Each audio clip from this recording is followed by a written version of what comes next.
On today's question of faith, should I go vegan for Lent?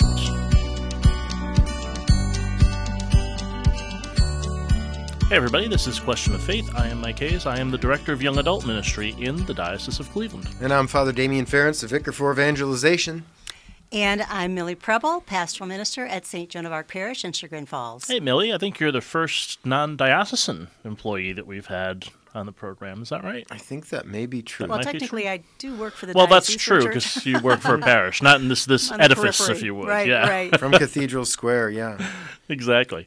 And so, I know you talk a lot about, vegetarian, vegan kind of eating and things like that. You have your own podcast and your own video cast on these kinds of things. And so should I go vegan for Lent? I guess is the question we can start out with. Well, the short answer is yes. But the bigger question is, should you go vegan for the care of our common planet? Yeah.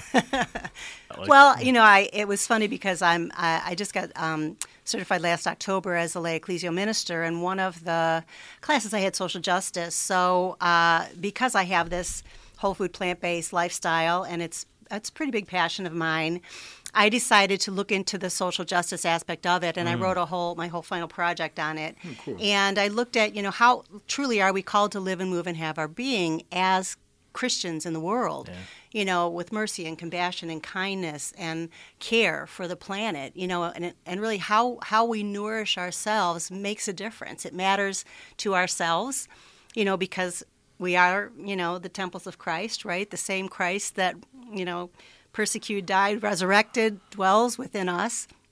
So how do we nourish that holy temple to be able to live healthy in the fulfillment of what God's brought us here to fulfill, towards his kingdom? So, it just kind of brought me, and at the same time that I went, vegan, I also was going through my own personal sort of metanoia, kind of a reversion to the faith. I had a couple of really huge losses in my life, and I was really broken. And so I returned to the church, and then I was doing this plant-based lifestyle, and it was a beautiful synergy, to have this, deeper dive into my faith, and then this deeper, more compassionate lifestyle. And it was kind of a very good synergy of both of the two combined. It's kind of both and, as the Catholic Church says. When did you stop eating meat, or when did you start being vegan, and why? You gave a general answer, but do you remember the day or the moment, or what happened there? Yeah, my daughter was a senior in high school, and she wrote a paper on the dangers of the FDA and what they allow in our food system. And so she came to me in a panic. She said, "Mom, we have to go vegan." I'm like, "What the heck are you talking about?" I didn't even know really what it was at that point. This is 15 years ago. So I said, well, let me read your paper. You're still growing. I'm sure your brain needs certain things, and, we want to do this right. So I read her paper, and I said, let's go. I'll do it with you. I mean, it was just, horrific. I mean, once you really do the deep dive and see, you can't unsee it anymore. So we just we kind of dove in, which I don't necessarily recommend for everybody, because we just went like cold tofu, so to speak. But so we just did it, and it's a huge cleansing, and it's again, there's like a clarity, there's a whole mindset to it, and we just sort of took baby steps to how are we going to do this? What does it look like? How do we get enough protein? Of course, that's the number one question I still get. How do we get nutrients? And the wonderful thing is the animals get their nutrients from the plants, so we're covered there. But so we did it, about 15 years ago. And I mean, I don't live 100% vegan, so to speak. I live a whole food plant-based lifestyle. So on occasion, we'll be at an event at the diocese, and there's nothing, plant-based to eat. So here and there, I might have fish, or cheese. Every once in a while, cheese. You know what? I can't do cheese, so dairy is really hard for me. Talk about the difference between vegan and vegetarian. Make a distinction. Well, there. Vegan is no one that has a mother. But vegetarian is dairy and eggs. Okay. So there, a lot of recipes can be made, because everybody's like, well, how do you know what to cook? And I said, if you go out and Google, just put vegan before whatever you want to make, and a ton of recipes will come up. And there's tons of cookbooks and cooking shows. As a matter of fact, last year I did a cooking series for Faith in Real Life, Let Me Be Ministries, and it was called Sacred Nourishment. So I did a video of a recipe for every Friday, and then I did a short reflection on the gospel. So those are still up on YouTube from last year. It was really fun. And I'll tell you, a cooking show is not as easy to do as it looks. Oh. Trying to find the right camera and all the... Yeah. But it was fun, and it just kind of brought some really new, interesting, like we made sloppy josephs and, that kind of stuff. So it was really fun. That's fun, yeah. And then you're right, a cooking show is not easy to do. I did a food show on radio for years, and as a producer, not as a host. And they are, you always have to think about, well, what are we doing now, and how do we explain this to people? Right. And so, vegan is no animal products at all, right? And then vegetarian is just eggs and dairy, and dairy and fish, which is kind of dangerous because a lot of times when people go vegetarian, they load up on cheese and dairy, and those are some of the things that are really not really healthy for you. Yeah, that's right. So they really raise the cholesterol, and so you have to be careful. Now, dare I ask? Your husband's a good friend of mine now, since we're both candidates for the diaconate in the diocese here, and so Bill, if you're listening, how did Bill take to some of your newly formed food habits? Yeah. Well, it was interesting because when we met, he said, "I'm very interested in how you eat." I said, okay. And he said, I tried to go vegetarian a few years ago, but I couldn't keep weight on. I said, well, if you're waiting for me to feel sorry for you, that's not going to happen. But I just cooked I said, what do you want for dinner? He said, just cook what you cook. And so he's, pretty much plant-based. I mean, of course, he eats what I cook. But if he's on his own, a lot of times he'll choose a vegetarian option. And, he's very fit, very healthy. So. Absolutely. Yeah. Yeah, he's a skinny guy. I hate him. So one of the words you used was compassionate, and I do eat meat and cheese. And can you drink beer or no? Well, I can, but I don't. You don't? Oh, okay, just wondering. And that wasn't really a diet thing. It was really I was having trouble sleeping. Oh, okay. So once I eliminated alcohol, it really improved my sleep. That makes sense. Yeah. So I'm wondering. Like Jesus ate lamb and he ate fish. Was he compassionate in his eating choices? Well, I think, we have to look at the culture. That was something passed down from his ancestors, the Jews. And I've often pondered this, if Jesus came back today, would he be vegan or vegetarian? I think if he saw how we were, getting our food supply, the factory farming and all that sort of thing, I don't know. I don't know if he would, be eating that because, there's a lot of movies out there that you can watch. Some they're very horrific and they're hard to watch. But there's one called Dominion, and that's really, really hard to watch. But it really takes the word dominion, which of course we have in our Bible and our scriptures, and it's a perverted version of what I think was really meant by, dominion, to serve, to have stewardship, to preserve, to nurture, to care for. But, it's certainly not the interpretation meant by having dominance over things and using everything for our own needs to satisfy our taste buds. And so much of the food that is produced is wasted. And so much of the food we produce is served to animals. And so much of the earth. So... And would you make a distinction between the big farms and, like, a smaller farm? Yeah, it's interesting you say that because somebody was, they were asking a question on one podcast, and this woman saying, how can you, she has farms, and she has a farm, and she, raises cattle, and she says, how can you kill and eat an animal you know? She said, how can you eat when you don't know? So, I mean, I guess, if it's sustainable and it's something that you're doing for, your own community or your own, person, I mean, clearly I'm not here to write the gospel of Millie or tell anybody to change, what they're doing. But I just think it's a matter of temperance and grace and compassion. And so I think eliminating some of it, is better than none of it. And, how can you introduce new things so that you're not using as much of the bulk of our resources just for the sole production of meat. And talk about your own health, too, because it seems like it has affected your health positively. You mentioned cholesterol and sleep and other things. Yeah. I mean, my numbers are pretty pretty spot on. I mean, the interesting thing was when I went, plant-based, I had always struggled with my weight. I was always like that chubby kid, and then, diet after diet, and even some, not so good diets and body dysmorphia and all that kind of stuff. Lindsay Fullerman and I have had a long conversation about that. But yeah, I mean, once I went to this lifestyle, it was like a flip switched in my brain, like, okay, not what can't I have, but what can I have? So it went from sort of deprivation mindset to acquisition. So I thought, how do I literally nourish my body in a healthy way?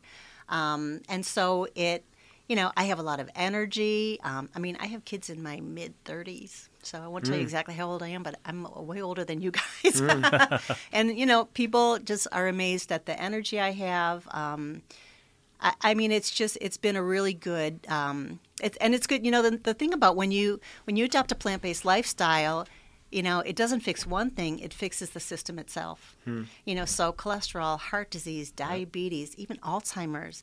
There's some indications, and inflammation is reduced. And there's countless studies and medical trials. You can look up and see the China study and Forks Over Knives and Esselstyn, who's in Cleveland. There's so much evidence that adopting a whole food plant-based lifestyle really will improve your health. Yeah, it's like hitting it's like hitting a hard reset on your computer. Right. And I was even looking at there's something called the blue zones. I'm sure you're aware of. These are areas where people live to be over 100.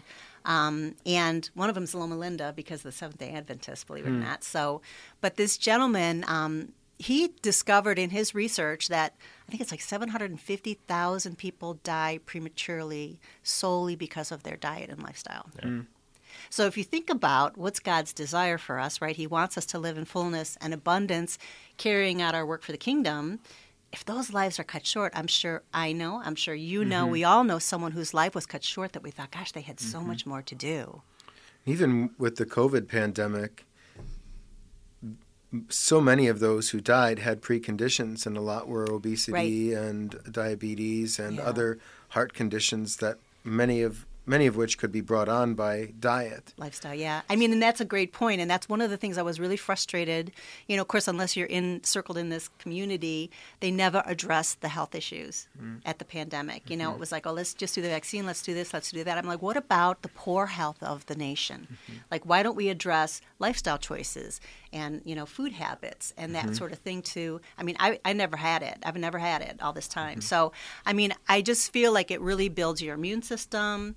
And it's for me, it's been a great choice. And a lot of people ask me, like, gosh, how do you do it? And how do and I'm, like I said, I have an Instagram account, Millie's Mindful Kitchen, and I share recipe. I'm all about sharing. Like, I don't have exclusive to anything. I want everyone. And one of the things I think about is a homily that you gave, which totally gave me an insight to that reading about the workers in the vineyard. When you talk about the people that were so jealous of someone getting more, and you thought, if you had a family member that came back to faith at the last hour, wouldn't you want them to have it all? And I just thought, wow, that was such an amazing flip of that that scripture, because it is. I don't care how late you come to the game, I want you to have it in fullness. Yeah.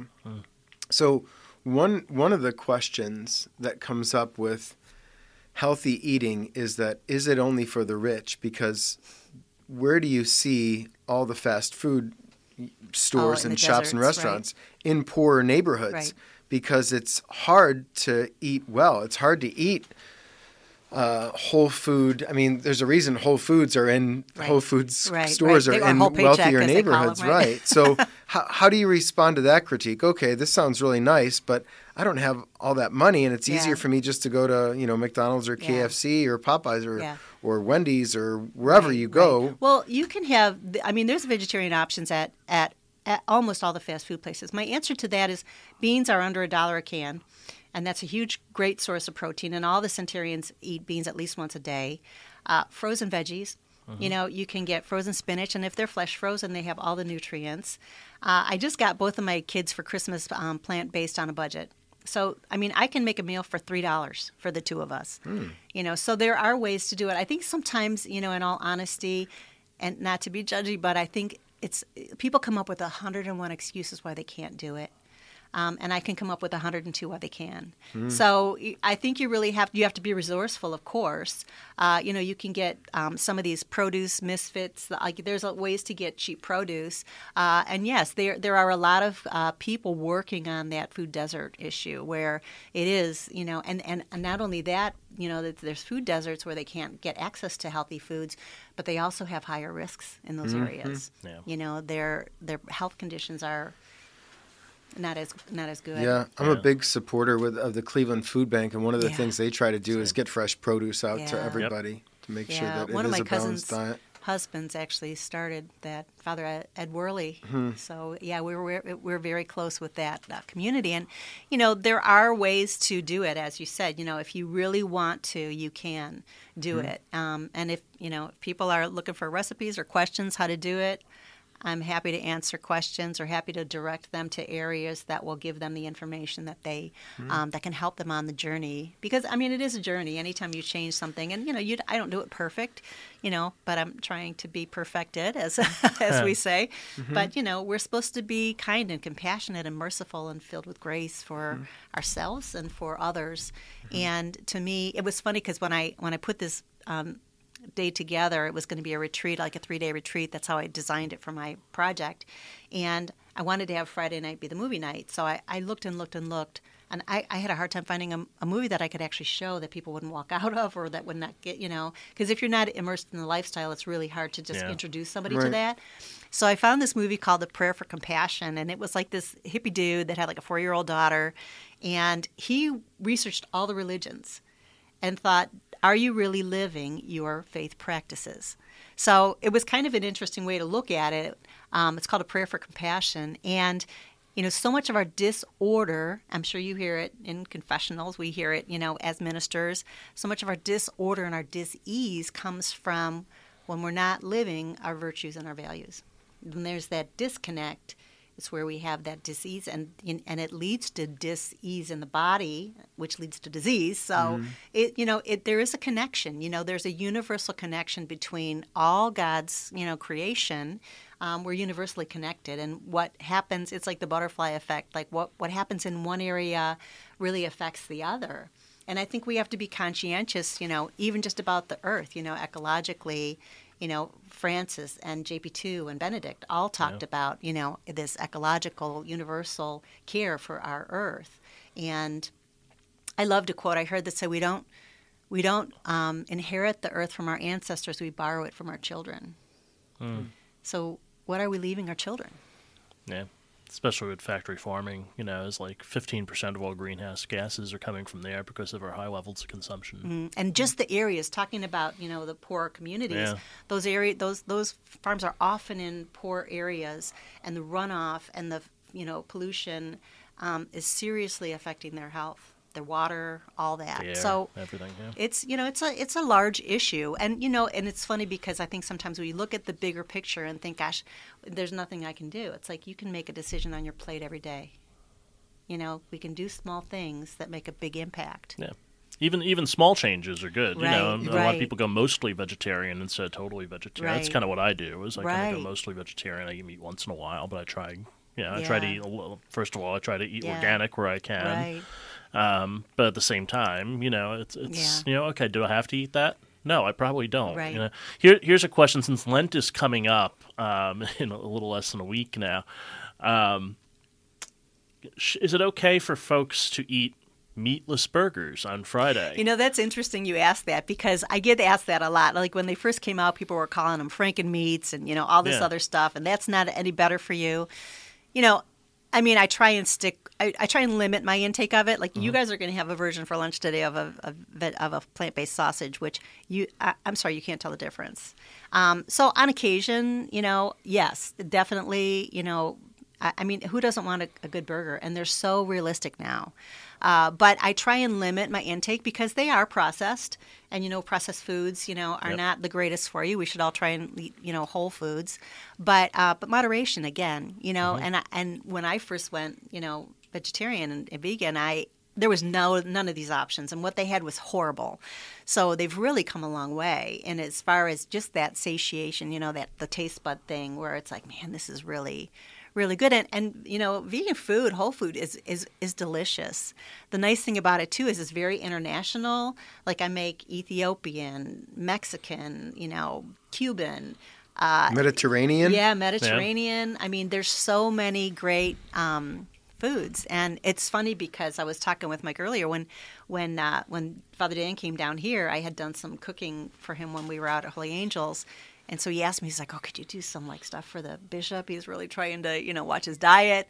So every time I lecture, every 5 weeks, I bring him a vegan, whole food, plant-based meal Nice. down here. Nice. And it just, like you say, even small changes make a big difference. When we worked on the food show, we joked about the idea that the host was Jewish, and he wanted to open a kosher restaurant called Traif. Which is right. We all think it's funny because Traif is food you're not supposed to eat. Right, It's non-kosher food. And we asked a rabbi about it, and he said, "Well, no." He said that would sort of be, because all the food would be kosher, but it would be tastes like lobster, or whatever. Right. And he said, no. He said that certainly would be the letter of the law you would be following, but you'd be totally violating the spirit of the law. Right.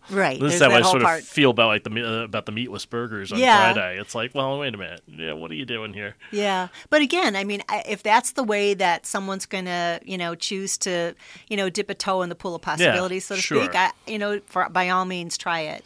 I can get to the point where I'd love to have them all the time, but I know just from a health perspective, we limit it to maybe once every couple of weeks to use something like that. And mostly, if you think about it, when meat is used, it's usually used for seasoning. Sure. Like I remember my grandmother, when she cooked sauce, they couldn't, in Sicily they couldn't really afford a whole lot of meat, so they used neck bones. So she always simmered her sauce in the neck bones. So it actually was more of a to season and an accoutrement than the whole meal. Sure. So, Millie, where do you go to church? I go to St. Cosmas and Damian in Twinsburg. Ah, okay. And but you work at... I work at St Joan of Arc in Chagrin Falls. Yeah, so tell us about St Joan of Arc. What's going on there? Well, we're having a parish mission. That's coming up on the 26th, 27th, and 28th. Of February. Of February, people yes. People are listening. Yeah. Yeah. So, I mean, I'm not new to the parish because I know a lot of the parishioners from daily Mass. But it's a new position for me since last May. And so we're just kind of really starting to back open from, being kind of shut down for COVID. So we're, we're open on our soup suppers again, and we're having stations and the mission. It's, it's a lovely, really deeply rich in faith parish. And it's tucked into, of course, the beautiful community of Chagrin Falls. We have a school. Which is lovely to have a school at the parish, especially if you forget your lunch. Because I can even manage, she always has fresh fruit and vegetables out. So I usually get a salad and fresh veggies. But it's great. They have a Tuesday Mass with the kids, which I love to go, and especially to serve communion, just to see those faces. So it's a wonderful role, and it's just a blessed community. Yeah, you used to help out there on the weekends, right? Yeah, when Bishop Wakowiak was Father Wakowiak, well, right when he was made Bishop Wakowiak, he went up to Michigan. So Father Gary Malin, who was a parochial vicar, became pastor, and they had 4 masses, so they needed weekend help out. So for 5 years, I helped out there, 2 masses a weekend. Interestingly, the parish has great and somewhat disturbing history. So Chagrin Falls was traditionally a very Protestant town, and the Catholic Church only came in there after the Second World War, I think.